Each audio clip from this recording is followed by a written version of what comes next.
Šildant gamybinės ar visuomeninės patalpas, tokias kaip autoservisai, dirbtuvės ar bažnyčios, susiduriama su problema, kaip prišildyti didžiules erdves, kurios turi aukštas lubas ir nesandarius langus. Mūsų šalyje yra daug pramoninių pastatų, kurie yra prastai izoliuoti, yra aukšti, yra daug energijos reikalaujantis pastatai. Tai su šia technologija pramonėje galima išspręsti labai daug problemų. Šie šildytuvai šildo daiktus, paviršius, žmones, o tradiciniai mūsų šildytuvai šildo orą. Ir tik tada, kai sušyla oras patalpoje, žmonės pradeda jausti šilumą patys. Infraraudonųjų spindulių šildytuvai pradeda veikti akimirksniu. Jie neturi iššilimo fazės. Galima kontroliuoti jų šildymo kryptį, o ne darbo valandomis šildymą išjungti. Taip galima sutaupyti nuo 50 iki 70% šilumos energijos. Šiame objekte, kaip matome, turim gan blogai izoliuotas patalpas. Kadangi yra mašinos, kuriams reikia šilumos ir pastoviai palaikyti aukštą temperatūrą patalpoj, būtų didelės sąnaudos. Mes paprasčiausiai pakabinome infraraudonų spindulių šildytuvus į atskiras zonas ir taip išsprendėme problemą. Atskirą zoną šildyti naudinga todėl, kad nereikia užšildyti visos bendros patalpos erdvės, tos vadinamos kubatūros. Mes šildome tik ten, kur reikia ir tada, kada reikia. Infraraudonųjų spindulių šildytuvai nereikalauja papildomos priežiūros. Jie neužima daug vietos ir gali būti mobilūs. Lyginant su kitomis šildymo sistemomis, ši šildymo sistema yra žymiai pigesnė.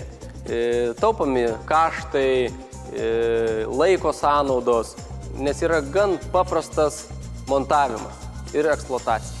Šios efektyvius ir ekonomiškus šildytuvus galima pritaikyti daugelį gamybos sričių, kur reikalinga šiluma. Praeitą žiemą jos išbandė ir viena Vilniaus įmonė, įsikūrusi erdviuose cecho patalpose.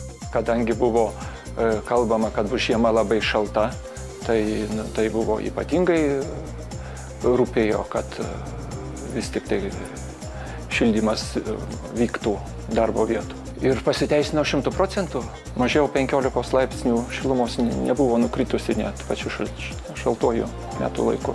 Akimirksniu šilta, po 2 minučių jau šilta, tik įjungus ir jau iš karto efektas šildymo. Tai buvo labai geras santykis šilumos ir sumokėtų pinigų.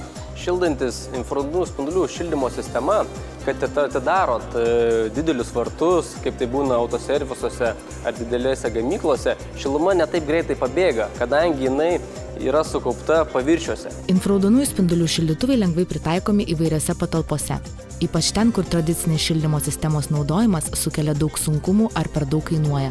Šitas šildymo būdas, lyginant su kitomis šildymo sistemomis, yra gan pigus. Nereikia atskirų derinimų, jeigu tai būtų dujinis šildymas. Nereikia projektų rašyti. Darbinę zoną mes šildome ne visą laiką. Šildome tik tais tada, kada reikia. Kada žmogus ateina į darbą, šildytuvas yra įjungiamas. Eina jisai pietauti, šildytuvą galima išjungti. Baigia darbą, vėlgi šildytuvą išjungiam.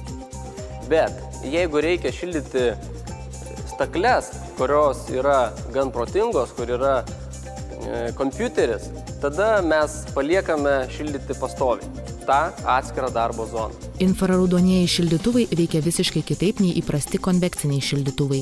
Jie nesausina oro, nekelia dulkių, neturi jokio kvapo ir neskleidžia garsų. Šildantis infraraudonų spindulių šildymo sistema, šiluma yra spaudžiama apačioj, kur jos reikia, tai ties grindimis, o net pačiam viršui, kaip būna šildantis paprasta šildymo sistema. Šiltas oras kyla į viršų. Šitoj šildymo sistemoje šiluma lieka apačioje, kadangi spinduliai šildo daiktus, tai grindis, sienas, visus baldus, paviršius. Šiuo metu šildymas infraraudonaisiais spinduliais yra pats greičiausias ir efektyviausias šildymo būdas. Tai daro šios šildytuvus ekonomiškais, o jų pagalba sprendžiamos įvairios problemos susijusios su šalčiu.